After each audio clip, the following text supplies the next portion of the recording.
Yes દોસ્તો, અત્યારે વાગ્યા છે 12:15 અને આજે છે સન્ડે. તો ઘણા દિવસો બાદ અમારો બ્લોગની શરૂઆત કરી છે, કારણ કે અનફોર્ચ્યુનેટલી એમ બ્લોગ ફ્રી નહીં થાય, એડિટિંગ નહોતું થતું, ટાઈમ નહોતો. તો હવે કન્ટિન્યુ આવશે, ફ્રી છે એ ટાઈમ મળશે, વિડીયો આવશે, રીલ્સ આવશે, અને યુટ્યુબમાં, ઇન્સ્ટાગ્રામમાં અને ફેસબુકમાં જોતા રહેજો. લાઇક કરજો, શેર કરજો. અત્યારે જમવામાં શું બનાવ્યું છે મેડમ એ તમને ખબર હશે કે નહીં ખબર હોય તો માહિતી આપું છું. તો ચાલો કિચન બાજુ. તો આ છે ગુજરાતી દાળ, મસ્તની સ્મેલ મસ્ત આવે છે. બટેકા અને વટાણા, પછી છે રાઈસ, રોટલી, પછી છે છાશ. ચાલો દોસ્તો, અમે લોકો જમી લઈશું. જેમાં પછી શું કરીશું વિડીયોમાં કન્ટિન્યુ રહેજો, કારણ કે આજે રવિવાર છે. તો અમારા માટે તમને ખબર છે રવિવાર એટલે શું હોય, ટાઈમ સ્પેન્ડ કરવાનો, ક્યાં જઈશી, શું કરીશી તમને દેખાડશું. બને રહો વિડીયોમાં. ચાલો, તમારી ઘરે શું રસોઈ બની છે? અમારી ઘરે આજે બન્યું છે તો ચાલો જમવા. જ્યાં દોસ્તો અત્યારે વાગ્યા છે 3:15 અને અમે બધા સૂઈ હવે જાગ્યા છે 3 જેવું જ ટાઈમ થયો છે. આ તો નીકળી છીએ, ક્યાં જઈશી હજી ડિસાઈડ નથી થતું, કારણ કે 3-4 લોકેશન આવ્યા છે. ક્યાં ઉપર જઈશી સ્થળ ઉપરથી તમને બતાવશું, કારણ કે ફરવા માટે તો નહીં પણ થોડોક સેવા કે એવા કાર્ય માટે જઈ રહ્યા છીએ. તો અત્યારે નીકળી છીએ ઘરેથી, ડિસાઈડ કરી ક્યાં છે. તો વિડીયોમાં બને રહેજો, લાઈક કરજો, શેર કરજો. to watch before you die. Number 1 पर आती है स्कैम 1992, जो कि एक रियल लाइफ स्टोरी है ऑफ हर्षद मेहता, एक स्टॉक ब्रोकर. स्कैम 1992 की स्टोरी, एक्टिंग और एक्ट्रेस इतने अच्छे हैं कि आपको लगेगा એમાં વયો ગયો તો એમ કોને ભરાયો હતો. ફાઇનલી દોસ્તો અમારે ડિસાઈડ થઈ ગયું કે અત્યારે અમે ન્યારી ડેમ જઈએ. એક જગ્યાએ જવાના હતા પણ એમાં લોકેશનમાં ટેમ્પરરી ક્લોઝર લખાઈને આવતું હતું. તો પછી કીધું ન્યારી ડેમે જાય અને માછલાને કંઈક ખવડાવી અને બીજા નંબરમાં રીલ્સું બનાવી. તો અત્યારે અમે લોકો જાય છીએ ન્યારી ડેમે, ને તો છે કાલા રોડ જાય અને ન્યારી ડેમ જાય. તો અને તો ઉતરા છે તમને ફ્રૂટ શું શું લઈ છીએ, કેમ કે મનને બહુ ફ્રૂટ ભાવે. ન ભાવે તો ચાલો.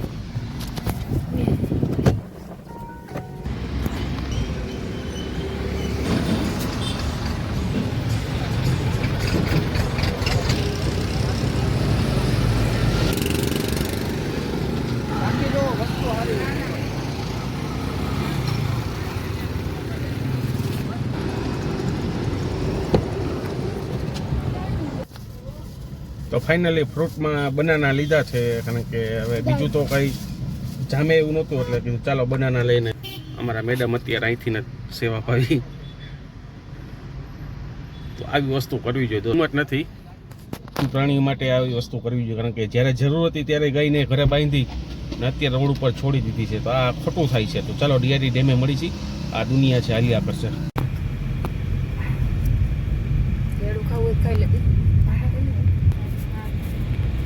what I wear, what I feel.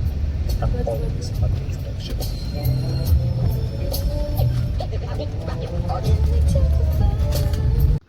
જ્યાં દોસ્તો અત્યારે પહોંચી ગયા છે નિયારી ડેમ, અને નિયારી ડેમ આવ્યા પણ એક વાતનું બહુ દુઃખ થાય છે, કારણ કે માછલાને ગમે જે પણ ખવડાવો ના નથી, પણ જે વસ્તુ માછલાને ખવડાવવા લેવાની, જે પ્લાસ્ટિકનો વેબર હોય છે, પછી કોથળી હોય છે, બેગ હોય છે, ત્યાં ફેંકી દેવાની. જોઈ લ્યો કચરો તમે જોઈ શકો છો. એવું શું કામ કરો છો? એના કરતાં માછલાને ન ખવડાવવું સારું. કારણ કે તમને બતાવું અત્યારે પાણી પાછળ કેટલો કચરો છે, ને એ જ પાણી પાછું આપણે રાજકોટ સિટીવાળા પીએ છીએ. તો આ વ્યાજબી નથી દોસ્તો. ભલે તમે માછલાને જેટલું ખવડાવો એટલું ના નથી, પણ કચરો તમે ભેરો લેતા જાઓ, ડસ્ટબિનમાં નાખો. અને ચાલો બતાવું તમને, જોઈ શકો છો દોસ્તો. જો આ કાંઠે તો કચરો જો, આ જો આ ડબ્બો વેફર સિસ્ટમ જ આપણી અહીંયા ખોટી હો. જોઈ લ્યો આ પાણીની બોટલ. આપણે અહીંયા પાણીમાં પધરાવાની સિસ્ટમ જ ખરાબ છે. જો તો ખરી આ પાણી જોઈ લ્યો, ભગવાનના વાઘા પધરાવીને ઓલું પધરાવીને આ ફૂલ છે દોસ્તો. એ માન્યતા તમારી જે હતી એ અત્યારે આપણા માટે નુકસાનકારક છે, કારણ કે જે પધરાવું હોય તમારા ફાર્મ ઉપર જાઓ ને એ જ વસ્તુ તમારા ભગવાનને જે ચડાવી હોય એ વસ્તુ તમારા ફાર્મ ઉપર પધરાવો, તમારું ફાર્મ પણ પવિત્ર થાય. ને આ વસ્તુ પાણીને શું કામ અપવિત્ર કર? હા જોઈ લ્યો. અત્યારે આ કબૂતર કેટલા મસ્તના ચણ ખાય છે, પણ હવે એના માટે આપણે જગ્યા ખરાબ કરી રહ્યા છીએ. તમને બતાવું તો આ જોઈ લ્યો કેટલો કચરો છે. આમાં તમે જોઈ શકો છો કોઈ કૃત્રિમ નથી, કૃત્રિમ જ છે, કુદરતી કોઈ કચરો જ નથી. પ્લાસ્ટિકની બોટલ છે, ચોપડી છે, ભગવાનના વાઘા છે, આ વસ્તુ શું કામ કરવી છે? આ ભગવાનને સોંપે કે તમે જે ભગવાનને ચડાવી છે જે, અને એ જ તમે માણસોના પગ નીચે છેતરાતી હોય કચડાતી હોય એની નીચે તમે રાખો છો. સુધારવું પડશે ને આપણી પેઢીને સુધારવી પડશે. અમે તમારા બાળકોને એટલી જ સલાહ આપી છીએ કે કાંઈ પણ વસ્તુ બહાર ના ફેંકવી, ડસ્ટબિન યુઝ કરો, કારણ કે આ દુનિયા, આ ધરતી આપણી છે ને આપણી માતા છે.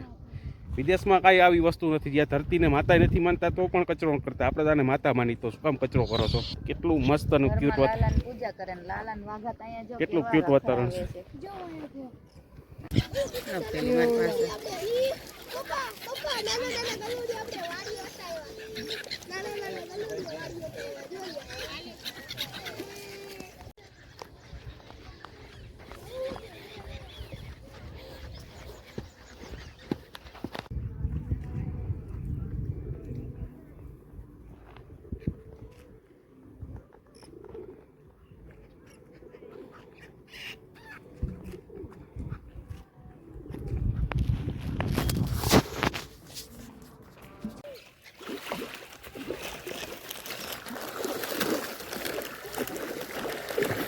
ઘણી છે,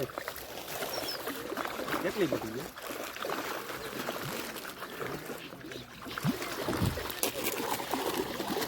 નાખીશ ને હા એમ ત્યાં ખરવું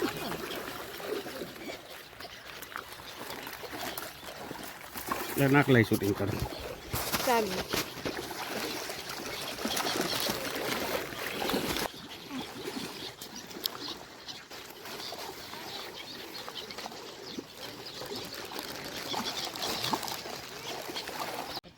દોસ્તો નિયારી ડેમ ઉપર હતા ને નિયારીની ઓલી સાઈડ તમને કચરો બતાવ્યો, બેક સાઈડ આવ્યા છે. અને અમે જે માછલાને ખોરાક નાખેલો છે તો કોઈ ખોટી કમેન્ટ ન કરતા, કારણ કે અમે પહેલાં સલાહ દેતા હોય ને તો અમે પહેલાં લેતા હોય.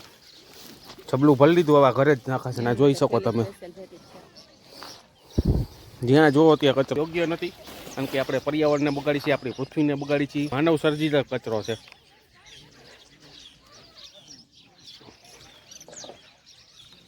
કરો કચરો કચરા પેટીમાં નાખો, તમે જબલામાં નાખો, ઘરે ડસ્ટબિનમાં નાખો, અથવા ક્યાં પણ જાવ ત્યાં ડસ્ટબિન હોય એમાં યુઝ કરો, કારણ કે આ પર્યાવરણ છે. અહીંયા કોઈ સાફ કરવા આવવાનું નથી, એવી સરકાર આપણી પાસે નથી કે આપણી જે આ તળાવ છે, નદી છે, લેક છે, ડેમ છે ને સાફ કરે. કારણ કે એ તો આળસું છે, તો આપણે એના જેવા નથી થવાનું. આપણે પણ આપણો કચરો કચરા પેટીમાં નાખીએ ને આવી કૃત્રિમ જગ્યા, કુદરતી જગ્યામાં કૃત્રિમ વાતાવરણ ઊભું ના કરી, કુદરતી જ રહેવા દો દોસ્તો. એટલું પબ્લિક છે તો વિચારતું નથી, જ્યાં ત્યાં કચરો નાખી. કચરો જ કચરો, પબ્લિક કરતા કચરો જ હશે. દોસ્તો નિયારી ડેમેથી અમે ચકલાને ચણ બળ નાખીને પછી અમે લોકો નીકળી ગયા હતા રિલાયન્સ મોલ, કારણ કે અમારે જવું હતું રિલાયન્સ મોલમાં ચક્કર મારવા, કે કંઈ ખરીદી નહોતી કરવી, ટાઈમ સ્પેન્ડ કરવાનો હતો. તો પછી ત્યાંથી અમે લોકો ચક્કર મારીને રિલાયન્સ મોલમાં 1 કલાકનો મસ્તનો ટાઈમ પાસ કરીને પછી અમે લોકો અડીંગો રેસ્ટોરન્ટમાં જમવા માટે ગયા હતા. કારણ કે અમે 15 વર્ષ પછી અડીંગોમાં આવેલા છીએ. જ્યારે અમારી સગાઈ થઈ હતી ત્યારે અમે લોકો આવેલા હતા. તો ચાલો અડીંગો હોટલમાં મળી છીએ ને રિલાયન્સ મોલમાં અત્યારે અમે થોડીક વાર રીલ્સ બનાવી છે ને ફોટો સેશન કરી છે ને પછી મળી છીએ અડીંગોમાં.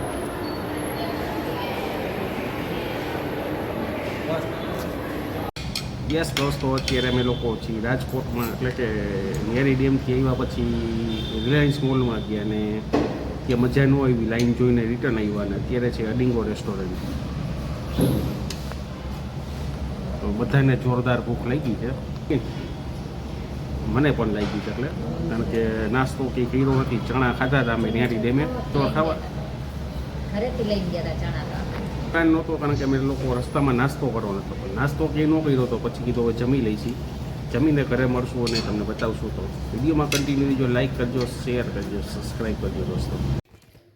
હેલો ગાઈઝ, અત્યારે વાગી ગયા છે 9 અને બહાર ગયા હતા તો ત્યાંથી આવી ગયા છીએ. અને ત્યાં છાશ પીધી, પણ ઘરની છાશ જેવું તો થાય જ નહીં. તો જોઈ લો, ઘરે આવીને છાશની મજા માણે. અને કારણ કે મજા એટલા માટે માણે છે કે મેં બનાવી છે મસ્ત મજાની મસાલાવાળી છાશ. જો કોથમીર, શેકેલું જીરું, સંચળ, છાશનો મસાલો અને મીઠું નાખીને જોઈ લ્યો કેવી બની. લજી હા, કેમ હોટલમાં ન મજા આવી છાશમાં? હોટલમાં મજા આવી, પણ ત્યાં મસ્ત પાણી બનાવી દીધી, પીવાની ઈચ્છા. પણ થોડી ઠંડી બહુ છે. એ તો આપણે ઘરે નહોતા એટલે છાશ ફ્રીજમાં હતી ને એટલે કોથમીરી જ છે. અત્યારે કોથમીર વાળું પીવું જરૂર છે.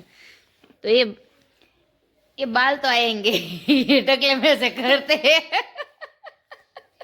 कैसे होने चाहिए करा के તો ચાલો મિત્રો ઠંડી ઠંડી છાશ પી લઈને પછી જવું છે વોકિંગમાં તો વિડીયોમાં કન્ટિન્યુ રહેજો